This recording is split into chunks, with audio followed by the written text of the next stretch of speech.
Thank you for tuning in to Gloves Off Seattle. Your hosts, Patti and Meagan, will be talking about all things Seattle women's hockey. A huge Pacific Northwest welcome to the PWHL. Gloves Off Seattle!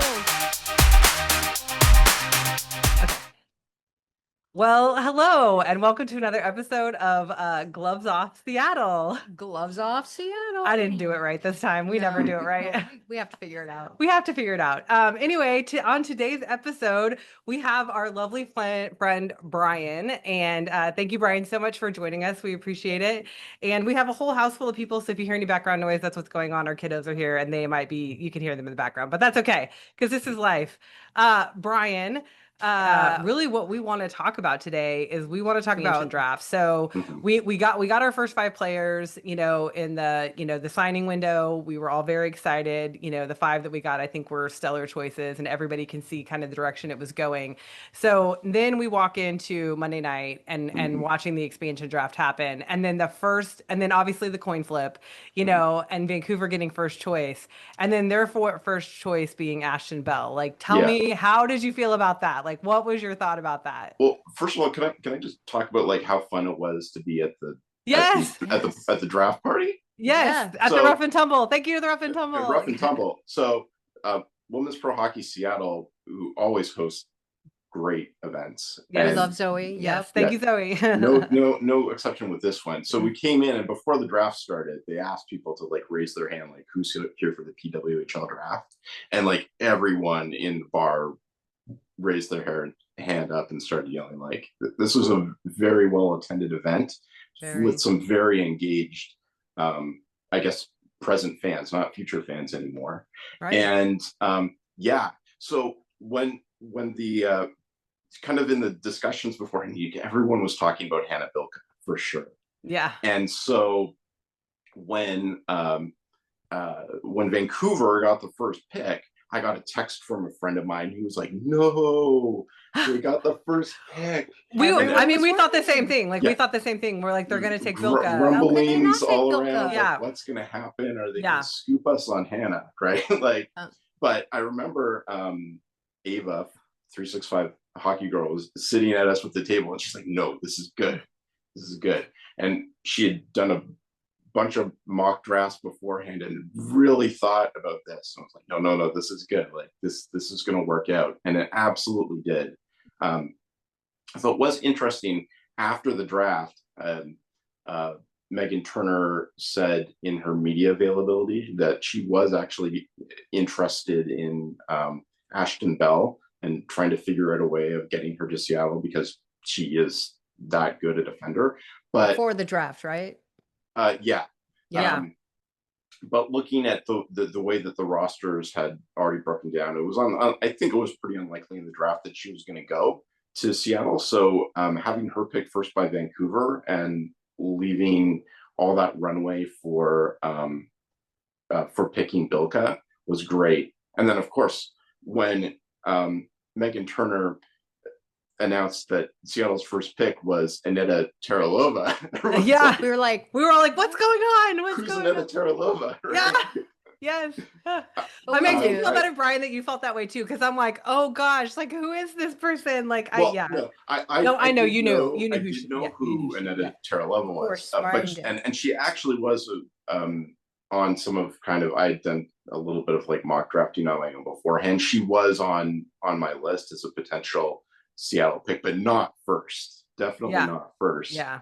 And I think, I'm sorry to interrupt, but I think we also need to go back because when Vancouver picked Bell in the expansion draft, the entire room was just exploded with applause and like hip hip hoorays, and we were so happy, like, good, take Bell. Yeah, exactly.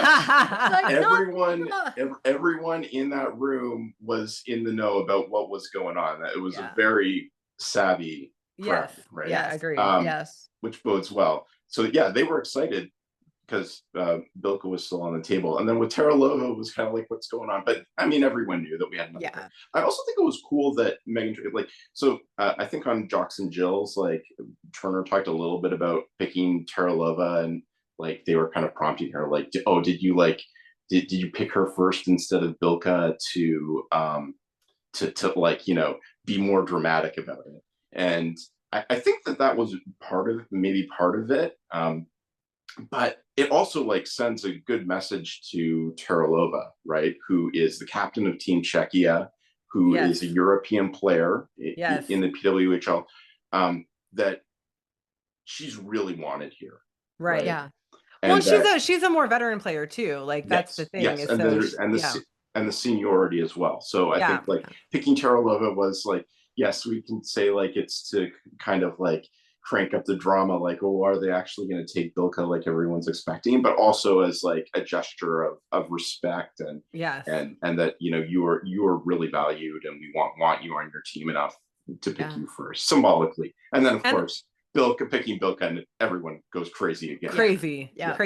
And I also saw an interview with Megan Turner afterwards that she was saying that, you know, she was actually anticipating them choosing Bell. Like she thought that they were going to go big for defense because she knew how big like defense was in the league, which I mean, obviously we also went big for defense. Like we didn't shy away from that either. So well, she is a former defender, right, at Quinnipiac. So like right. Like, that was the other thing. Like, so in that war room that they had her, but they also had Dave Flint from Northeastern, and he's a head coach. Has been a head coach. And I think his name has been floating as a potential coaching option. I think I've heard that. It's tough though. He's been at Northeastern for so long. Like that's such a stable gig, you know. But to go to a professional league from a collegiate, I mean that'd be. The more I look into him, the more interested I am in him as a potential head coach. But he's actually like a former goalie, so that also interests me because goalies are weird. Is that was an instructor with the Decord, you know, Joey Decord, the goalie for the Kraken. His family is like a big like goalie camp family. They run like goalie camps, and he's been an instructor there. So he actually very. Not totally unique, but like it's relatively rare for people to go into head coaching from the goalie ranks. But the fact that they didn't take a goalie, I know during the draft broadcast, Tessa Bonhomme was like, "Oh, like they got to get a goalie, like they got to get a goalie." Right. I personally was a little bit apprehensive about that, and also the fact that they waited so long to take defenders. But like, you know, she's a defender; she knows like how important defenders are. He's a former goalie. Like it's not like this slipped past them. There's definitely a plan here for. I agree. I think, and did you hear my comment about goalies being weird? I just wanted to make sure that was, I'm just kidding. Not really. I'm kidding, but I'm not kidding too. But that's cool because I think that is probably an oddity that of having a head coach a former goalie as a head coach. I don't think that's probably something that happens very often. I saw a podcast series like a few years back called like the title of the podcast series was "When Goalies Were Weird." They're still weird.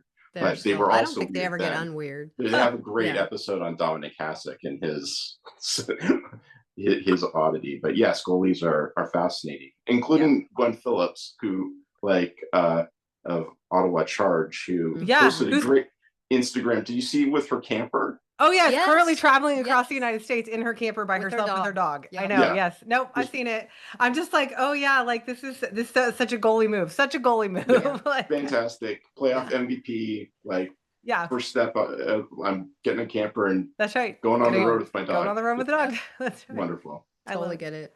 Yeah. So anything else that we should talk about? I don't know. Julie Gosling was one of my, for whatever reason, like, I don't know why her face was just like nice or something. Like, I don't know why I decided that I wanted her to be on our team, but when they called her name, I was really excited about her. So yeah, Julie Gosling also like has great connection with Danielle Serdachny. They've been line mates on the national team. I know like, Julia assisted on a Serdachny goal. Like it ended up being an 8-1 rout for Canada this most recent World Championships, but you know they made a connection on that one, and Serdachny scored a really important goal. Canada didn't win in the gold medal game at the World Championships, but U.S. went up 2-0, I think, and Serdachny got them on. And Serdachny had the golden goal the year before. So like, but they have a connection through Team Canada, so that's good that It feels like there's quite a few connections on this team, whether it be, and I don't, so here's my question to you, and maybe you know, and I don't know, maybe you know too, like, is that just the hockey community? And because the women, there's the women's hockey community is smaller, like in general, so like they're obviously all going to know each other, or is this more, strategic, and that Turner's picking people that she knows have already worked together and that are going to work well together, or maybe a little both too? Well, no, this is, I would, so first of all, you're right. Like the number of colleges that these players come out of, it's a smaller number. And then a lot of them, the international play is a much more important aspect of the women's game at a high level. So there is all that for sure. But in terms of selecting them and putting them all on the same team, there were some that, like, in the inaugural season, like Minnesota kind of made a mini team USA, and Toronto kind of made a mini team Canada. Yeah. But I think that there was a fair amount of diversity outside those two teams in terms of like team construction, roster construction. Like you had Poulin and Stacey together, like, but this roster as it's put together with like Bill Knight Carpenter and with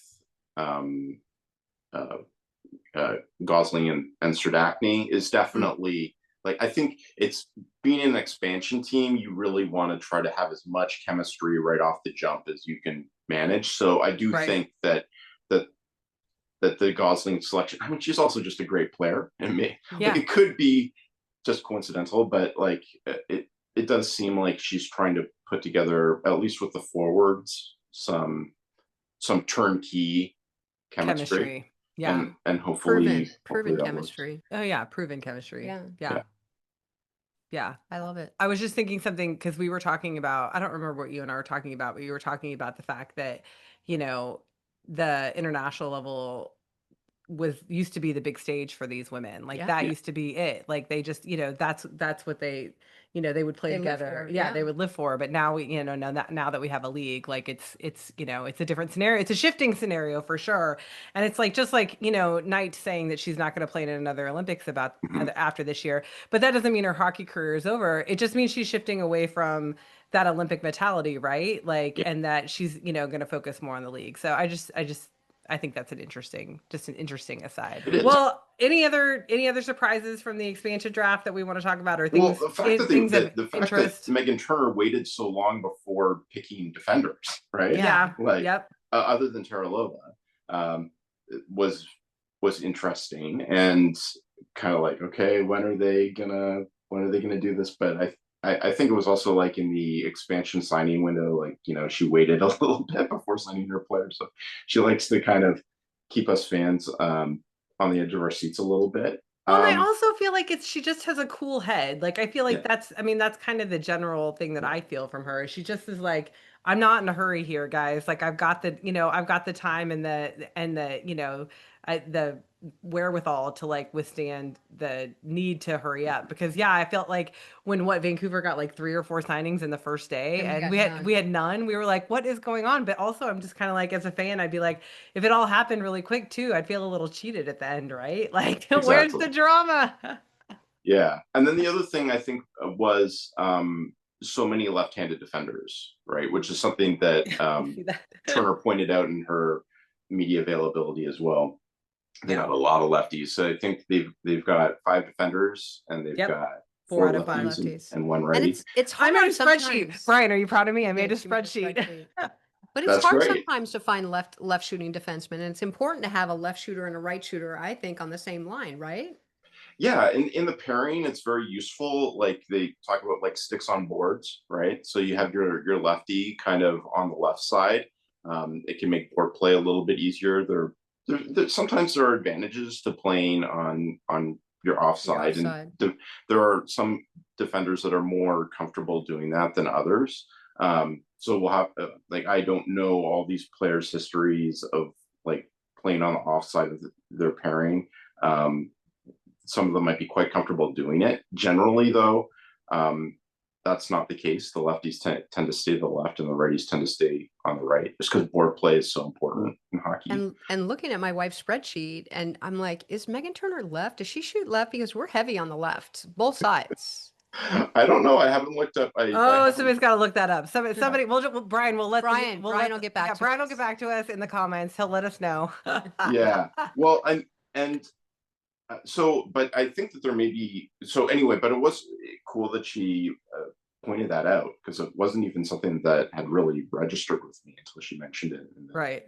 In her availability afterwards. But like, she's definitely has good attention to detail in that regard. And I think it's going to be tough to pick. Like, I looked through it. It's the list of like right hand. So she said that she's looking for some right-handed defenders. It's maybe that may be a tough swing in UFA. Like, gone through all the right-handed defenders available in as UFAs, and there are some clear ones kind of more to the top of the list that may be a little too pricey for us, because that's the other thing coming out of the draft is PWHL Vancouver's GM came out and said, we've saved a lot of money. Yeah.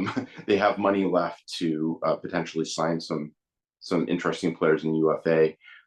Looking at the way that Seattle's roster looks right now leading into UFA, there might not be a lot of money, right? Cap space, right? I don't know, like so the teams, just to explain, should I explain cap space? Well, yeah, I mean, you can't. Yes, please do. I know we've talked about it in general, but like, I would love to hear it, like, have it explained, because there's going to be somebody probably listening that doesn't understand. So I love it. So the teams have to hit an average salary of, I believe it's like $58K. We can also talk about like the nature of salaries in the PWHL, and there's also benefits that come on top of that. Like, right, like the players get a housing stipend yes, of 1.8 thousand. Is it 1.8? Yeah, it's 1.8 thousand. So like, I looked it up. The average rent in the Seattle area for a 2-bedroom apartment is like $3K. Yeah. So if you like go in with a roommate, right, you can swing that. Swing it, absolutely. Yeah. Stipend, which is not exactly like, the best look for your league, that your players, but they room with each other on the road. I guess that like it's good for them to be roommates at home, and so I mean that's an option. But if you have a family and you're trying to do something like that makes it a little hard to. It's not ideal, but when the league minimum salary is like, I think it's 35. Oh, maybe it went up. We thought it was 30. Well, it's a 3% increase year over year. So it started at 35, and now we're 2 years in. So that's math. I don't do math. I can tell you it's a 3% increase of all the numbers. And they wrote the contract with that way, which is actually a really smart way to write the contract. Yeah. Year over year, they get a 3% increase. So, I mean, that's cost of living. My company does the same thing. Like, it's smart. It's smart. Hopefully the PA will renegotiate some of this stuff, because I think they're a long way off from their next 2031. So it's an 8 year. It's an 8 year. Hopefully midway through this, there's some kind of negotiation if the league has sufficient revenue. I heard that like they had kind of tooled the league and the salaries and all that so that it would be sustainable as a business, even if they were getting gates of like attendance of like around 1,000. But they're getting more than that, both in the United States and certainly in Canada. So, and I guess I just don't even, I mean, we've talked a little bit about attendance and like I don't know what good attendance is. And if you're saying like they're hoping for 1,000, because I was looking at like New York's average attendance was like less than 3,000 per game last year. And I just felt like, I felt like in Seattle, I feel like we're probably going to do better than in Seattle, and maybe I'm wrong, but I just wonder like but if the threshold is 1,000 to break even, then they're not doing bad.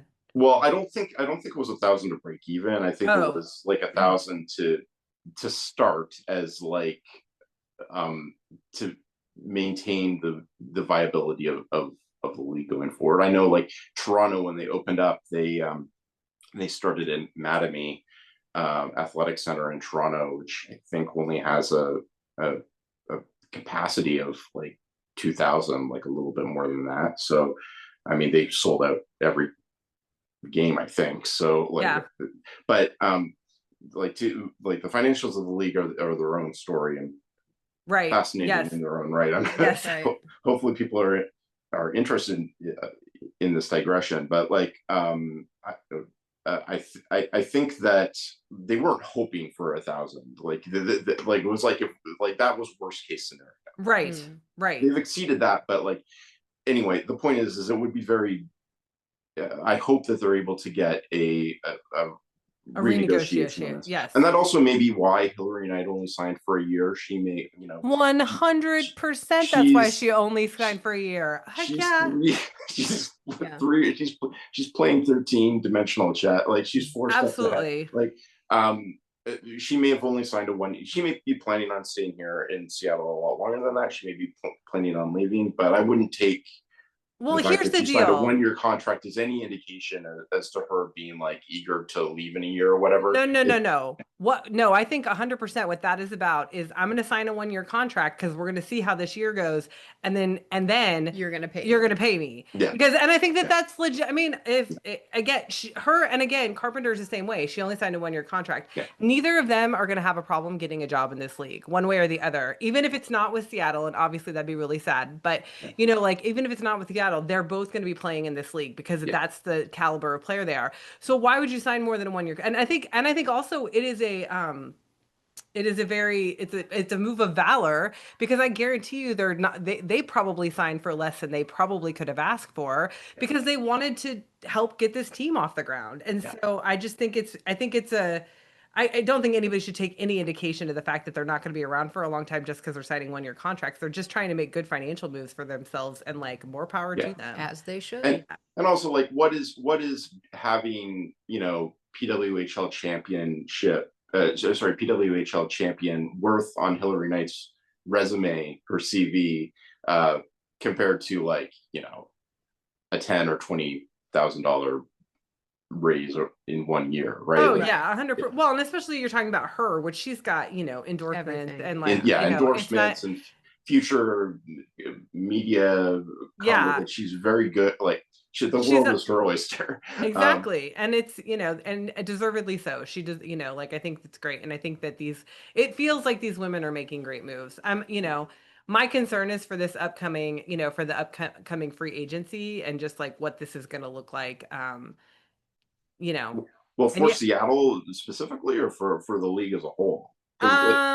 I think for Seattle specifically, and like I want to, obviously we want to talk about that. We want to talk about like what we think is going to happen, who we think we're going to choose, but also just like the league as a whole, because I think that like again, talking about financials, it's like teams are looking at having to meet like, or having to, fall below a salary cap. And so, just making sure that there's fairness to these players as far as where they get traded, if they get traded. But I did want to mention really quick before we started talking that we passed around the little soundbite, or the little article that was talking about the fact that teams are able in this, the free agency to trade, their draft pick for players. So I mean, I kind of understand what that looks like because I've seen it in other leagues, but like I would love for somebody, either one of the two of you, previously in the league, right? Yeah. Like, previously in the league, the rule was that you could only trade a player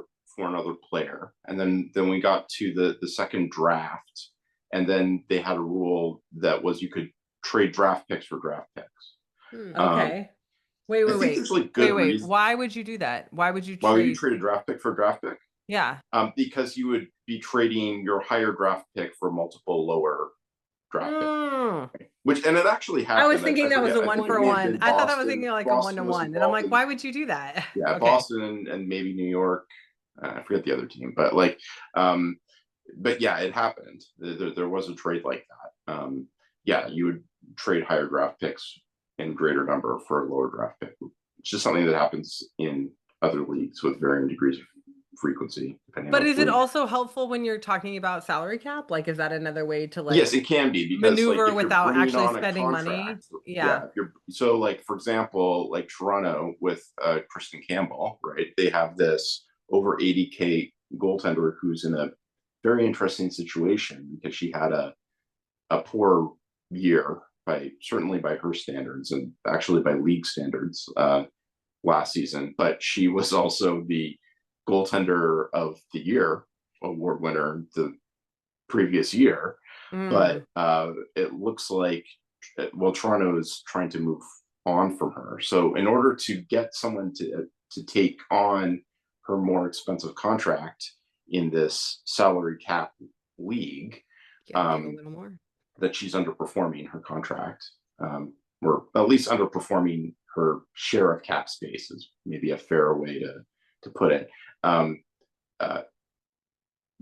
Toronto's probably going to have to take something back of lesser value.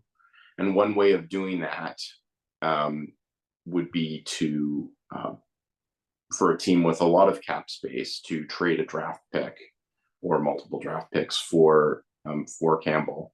And then Toronto lowers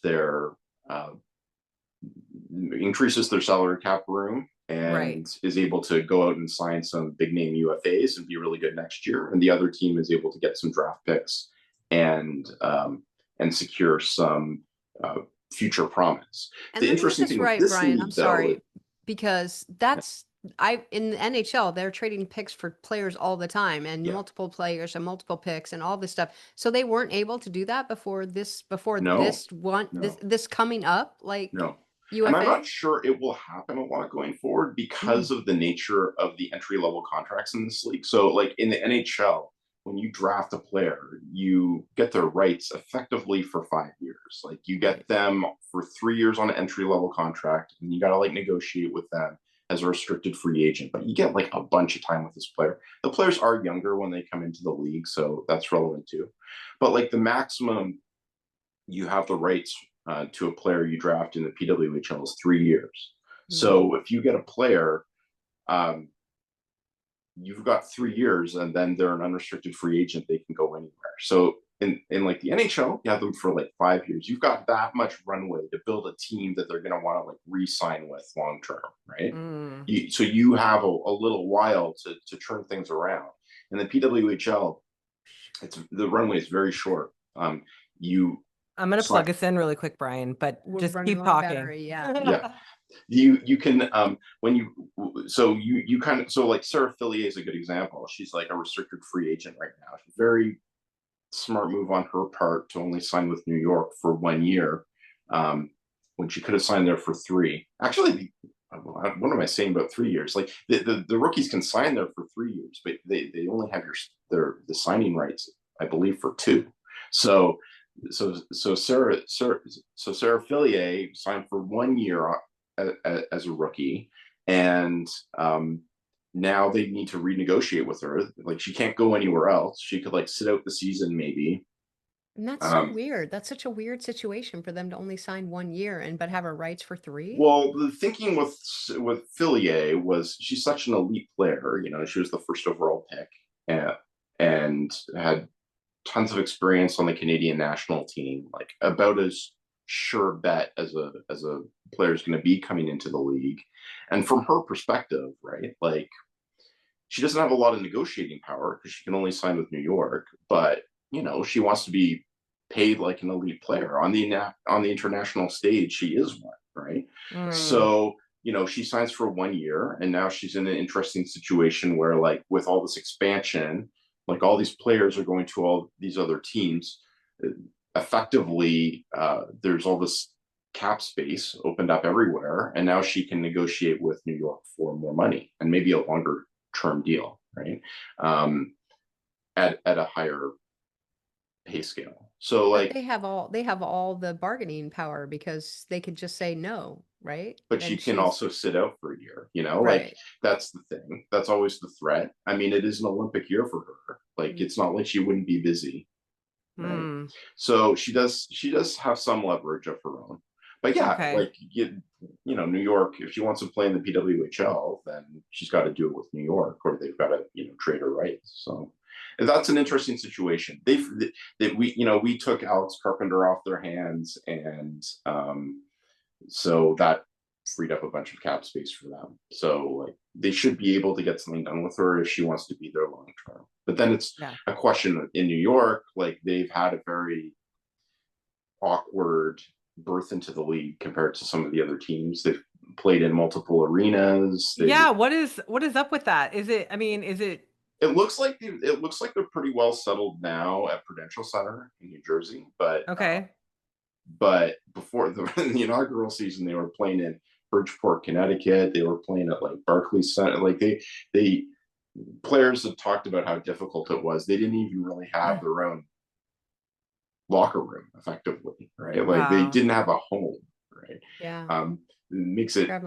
Yeah. So, but it does seem like they found an arrangement with Prudential Center, which is where the Devils play, the New Jersey Devils play. So okay, so it's an NHL arena. Yeah, they're having some trouble filling it, but like, certainly compared to other teams in the league that are doing better attendance wise. But yeah, it's an interesting situation for her. Like I would be interested in talking to Sarah Philly and seeing where she's at. But like I think she went to Princeton. I think that like that's close by. Like she's familiar with the area. Like New York is not it has the potential to be a really big market, but that's a whole we like I know we could do a whole podcast. We could do a whole thing on attendance in this league, but also just about how and my thought process with New York too is like market saturation of leagues. Like they just have so much sports there, and I'm not saying it's great, but maybe the infrastructure just wasn't there for them to support a PWHL team, and maybe we'll see teams move cities. Like maybe that.